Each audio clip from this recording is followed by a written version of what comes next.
কয়েকটা কাজ আমি বলি। প্রথম কাজ হচ্ছে নিয়াত করতে হবে যে এই রমাজানটাতে আমি আমার সমস্ত গুনাহ মাফ করানোর চেষ্টা করব। কারণ নবী সাল্লাল্লাহু আলাইহি ওয়াসাল্লাম বলেছেন, সেই ব্যক্তির জন্য ধ্বংস যে ব্যক্তি রমজান মাসকে পেয়েছে কিন্তু তার গুনাহ মাফ করাতে পারে। কে জানে এটা আমাদের শেষ রমাদান হতে পারে? আল্লাহ না করুক। আমরা দোয়া করি আল্লাহ পাক আমাদেরকে বেশি বেশি রমাদান দান করুক, বেশি বেশি লাইলাতুল কদর দান করুক। প্রথম শুরু হচ্ছে আপনি মাসের বাজার আগে করে ফেলবেন। আমি একটু প্র্যাকটিক্যাল কথা বলবো আর কি। আপনি রমাদান মাসের বাজার এই শাবান মাসে করে ফেলার চেষ্টা করেন।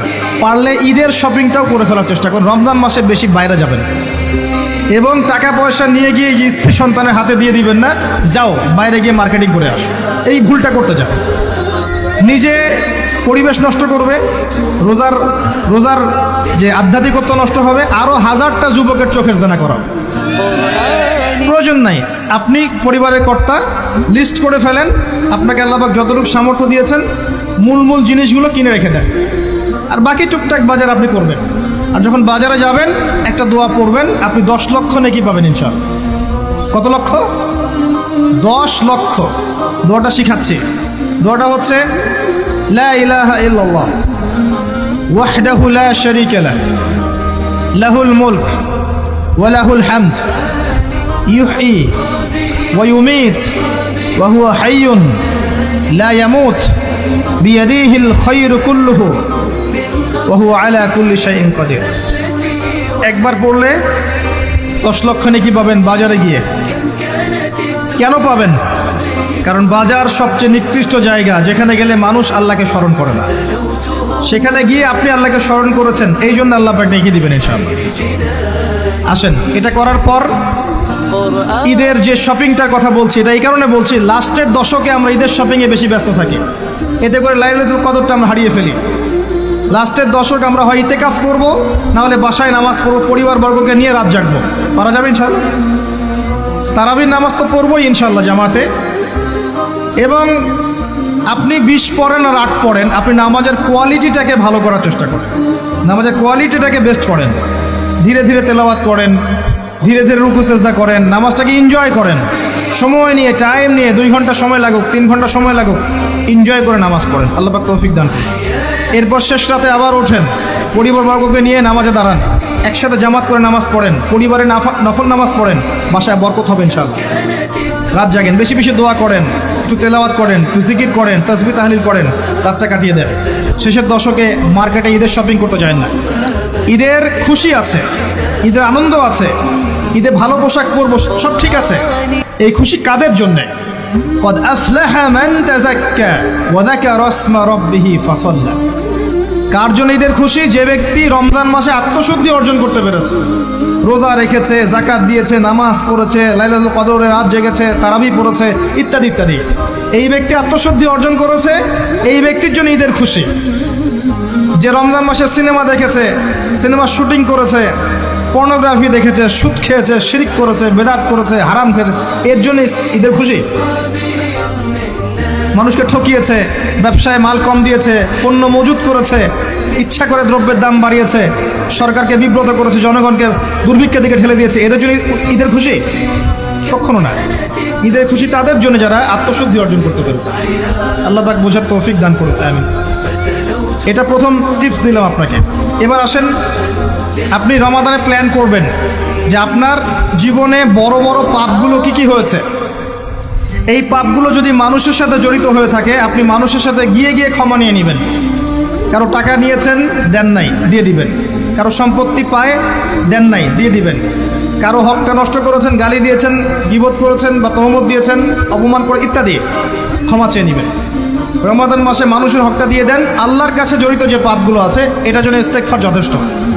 খালি যদি বলেন আস্তাগফিরুল্লাহাল্লাযী লা ইলাহা ইল্লা হুয়াল হাইয়ুল কাইয়্যুম ওয়া আতুবু ইলাইহি, 1 সেকেন্ডের মধ্যে আল্লাহ পাক আপনার সমস্ত পাপকে নেকি দিয়ে পরিবর্তন করে দিবেন সব। এবার প্র্যাকটিক্যালি যাবেন, সেহরি করবেন। সাহরির মধ্যে বারাকা আছে। সাহরি না করে রোজা রাখাটা উচিত না। সাহরির মধ্যে বারাকা আছে। একটা খেজুর হোক, 1 গ্লাস পানি হোক, আপনি সাহরি করবেন, এর মধ্যে বারাকা আছে। এবং সাহরির সময় এমনভাবে খাবেন না যে এটা আপনার জীবনের শেষ খাওয়া। কথা বুঝতে পারছেন? এত বেশি আইটেম করতে যায় না, এত বেশি ভোগবিলাসী হয়ে গেলে রোজার আধ্যাত্মিকতা থাকবে না। সেহরিতে অল্প খান, যদি খেতে হয় পেটের 3 ভাগের 1 ভাগ খান, 1 ভাগ ফাঁকা রাখেন, 1 ভাগ আপনি পানি দিয়ে পূর্ণ করেন।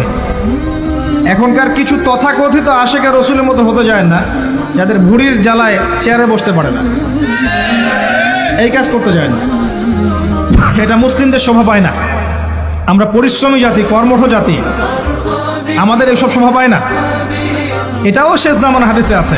কি নাই আসলে শেষ জামানে এক শ্রেণী মানুষ বের হবে, যারা হবে সাকিল, একদম ভুঁড়িওয়ালা, ঠেস দিয়ে বসে থাকবে আরাম করে, এবং বলবে যে কোরআনে যা আছে আমি তাই মানি, হাদিসটা আমি মানি না, ইত্যাদি।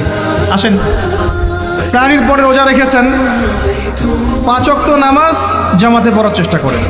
খুব সিম্পল জিনিস, খুব বেশি কিছুর দরকার নেই আমাদের। 5 ওয়াক্ত নামাজ আপনি জামাতে পড়ার চেষ্টা করেন। বাসার থেকে ওযু করে বের হবেন, প্রত্যেক পদক্ষেপ হাঁটবেন, আপনার একটা স্টেপে একটা করে গুনাহ মাফ হবে, একটা নেকি লেখা হবে, মর্যাদা বাড়িয়ে দেওয়া হবে। একে 10 দিয়ে গুণ করা হবে, রমজান মাসে আরো 70 দিয়ে গুণ করা হবে।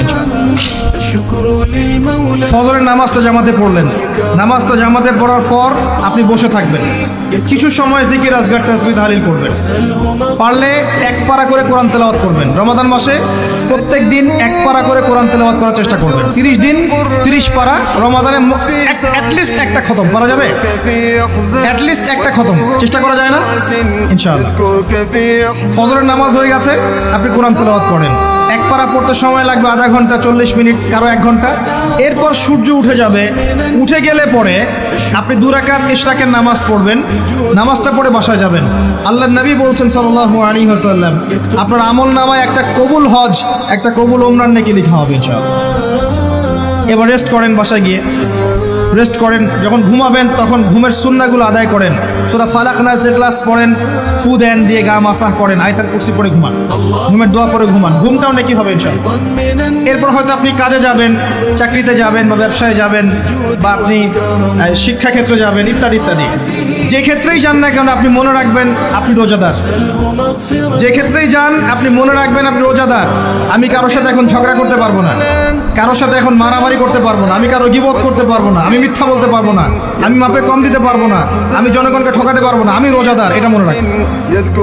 এটা মনে রাখলে পরে দেখবেন ইনশাআল্লাহ তাআলা আপনি আল্লাহকে পাচ্ছেন, আল্লাহর মারিফত পাচ্ছেন। খাচ্ছি না আল্লাহর ভয় না, পানি পান করছি না, স্ত্রী সহবাস করছি না, কার ভয়ে? আল্লাহর ভয় না। এত কঠিন কাজ করার পরেও রোজার নেকি পাওয়া যাবে না যদি রোজা রাখা অবস্থায় আমি মিথ্যা বলি, মাপে কম দেই, গীবত করি, সুদ খাই, জেনা করি, ইত্যাদি। নবী সাল্লাল্লাহু আলাইহি ওয়াসাল্লাম বলেছেন, সেই ব্যক্তির পানাহার ছেড়ে দেয় আল্লাহর কিচ্ছু যায় আসে না, যে ব্যক্তি রোজা রেখে অশ্লীল কাজ করেছে। মা বোনদেরকেও বলবো, রোজা রেখে যদি বেপরদায় চলেন রোজার কোনো দাম নাই। রোজা রেখেও যদি এমন কাপড় পরে চলেন যেই কাপড় পরা না পরা একই কথা, ঢাকা শহরের ফ্যামিলিস্ট মেয়েদের মতো জিন্স আর গেঞ্জি পরে ঘোরেন, রোজা রাখা না রাখা পরে একই কথা। এটা রোজা হয়নি, উপবাস হয়েছে, উপবাস। ইকোনমিক সেকশন আমরা যারা আছি, আমরা যদি রোজা রেখেও সুদ খাই, আমার রোজা রাখা না রাখা আল্লাহর কিচ্ছু যায় আসে না। আমরা ধর্মীয় ক্ষেত্রে যারা আছি, জানা অনুযায়ী আমল যদি না করি, দিনকে দুনিয়ার স্বার্থে ব্যবহার করি, আমাদের রোজা রাখা না রাখায় কিছু যায় আসে না।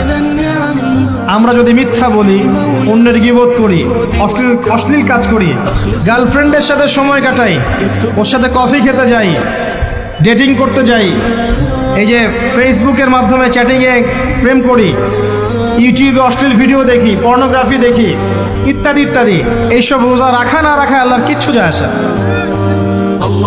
আমি হাত জোর করে মিনতি করছি ভাই, খাওয়া পান করা, স্ত্রী সহবাস ছেড়ে দেওয়ার নাম রোজা নয়, এটার নাম রোজা নয়, এটা একটা অংশ রোজার মাত্র।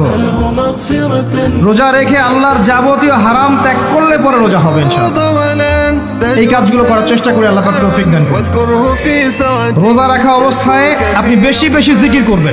কি করবেন? في ساعة সুবহানাল্লাহ পড়বেন, আলহামদুলিল্লাহ পড়বেন, আল্লাহু আকবার পড়বেন, লা ইলাহা ইল্লাল্লাহ পড়বেন, লা হাওলা ওয়ালা কুওয়াতা ইল্লা বিল্লাহ পড়বেন হাসবি আল্লাহ ওয়া নি'মাল ওয়াকিল, সুবহানাল্লাহি ওয়া বিহামদিহি, সুবহানাল্লাহিল আযীম, সুবহানাল্লাহিল আযীম ওয়া বিহামদিহি পড়বেন, আস্তাগফিরুল্লাহ ওয়া আতুবু ইলাইহি। আস্তাগফির পড়ার চেষ্টা করেন। বাসার থেকে ওযু করে বের হবেন, প্রত্যেক পদক্ষেপ হাঁটবেন, আপনার একটা স্টেপে একটা করে গুনাহ মাফ হবে, একটা নেকি লেখা হবে, মর্যাদা বাড়িয়ে দেওয়া হবে। একে 10 দিয়ে গুণ করা হবে, রমজান মাসে আরো 70 দিয়ে গুণ করা হবে ইনশাআল্লাহ।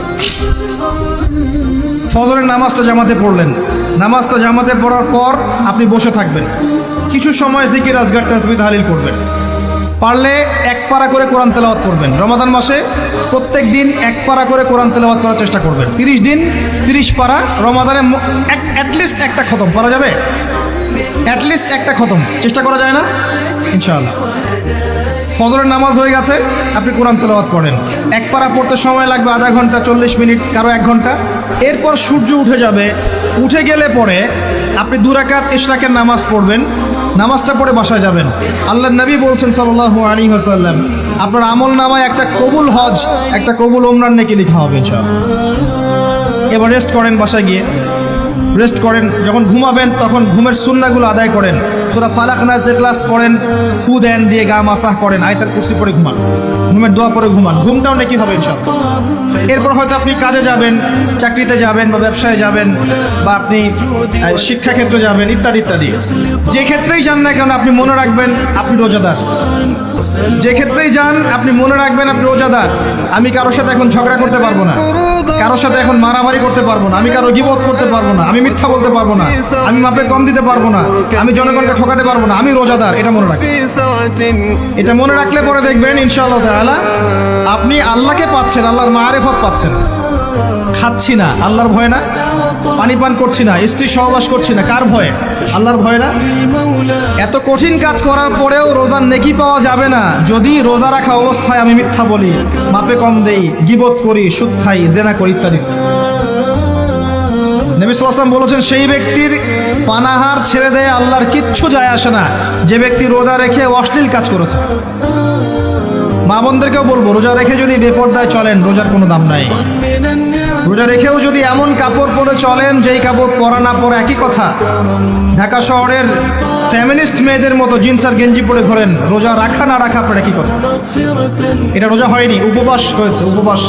أدي الفروض ولا ইকোনমিক সেকশন আমরা যারা আছি, আমরা যদি রোজা রেখেও সুদ খাই, আমার রোজা রাখা না রাখা আল্লাহর কিচ্ছু যায় আসে না। تحزن واذكره في ساعة আমরা ধর্মীয় ক্ষেত্রে যারা আছি, জানা অনুযায়ী আমল যদি না করি, দিনকে দুনিয়ার স্বার্থে ব্যবহার করি, আমাদের রোজা রাখা না রাখায় কিছু যায় আসে না। আমরা যদি মিথ্যা বলি, অন্যের গীবত করি, অশ্লীল কাজ করি, গার্লফ্রেন্ডের সাথে সময় কাটাই, ওর সাথে কফি খেতে যাই, ডেটিং করতে যাই, এই যে ফেসবুকের মাধ্যমে চ্যাটিংয়ে প্রেম করি, ইউটিউবে অশ্লীল ভিডিও দেখি, পর্নোগ্রাফি দেখি, ইত্যাদি ইত্যাদি, এইসব রোজা রাখা না রাখা আল্লাহর কিচ্ছু যায় আসে না। আমি হাত জোর করে বিনতি করছি ভাই, খাওয়া পান করা, স্ত্রী সহবাস ছেড়ে দেওয়ার নাম রোজা নয়, এটার নাম রোজা নয়, এটা একটা অংশ রোজার মাত্র। রোজা রেখে আল্লাহর যাবতীয় হারাম ত্যাগ করলে পরে রোজা হবে ইনশাআল্লাহ। أدي الفروض ولا এই কাজগুলো করার চেষ্টা করি, আল্লাহ পাক তৌফিক দান করুন। واذكره في রোজা রাখা অবস্থায় আপনি বেশি বেশি জিকির করবেন। কি করবেন? واذكره في সুবহানাল্লাহ পড়বেন, আলহামদুলিল্লাহ পড়বেন, আল্লাহু আকবার পড়বেন, লা ইলাহা ইল্লাল্লাহ পড়বেন, লা হাওলা ওয়ালা কুওয়াতা ইল্লা বিল্লাহ পড়বেন হাসবি আল্লাহ ওয়া নি'মাল ওয়াকিল, সুবহানাল্লাহি ওয়া বিহামদিহি, সুবহানাল্লাহিল আযীম, সুবহানাল্লাহিল আযীম ওয়া বিহামদিহি পড়বেন, আস্তাগফিরুল্লাহ ওয়া আতুবু ইলাইহি।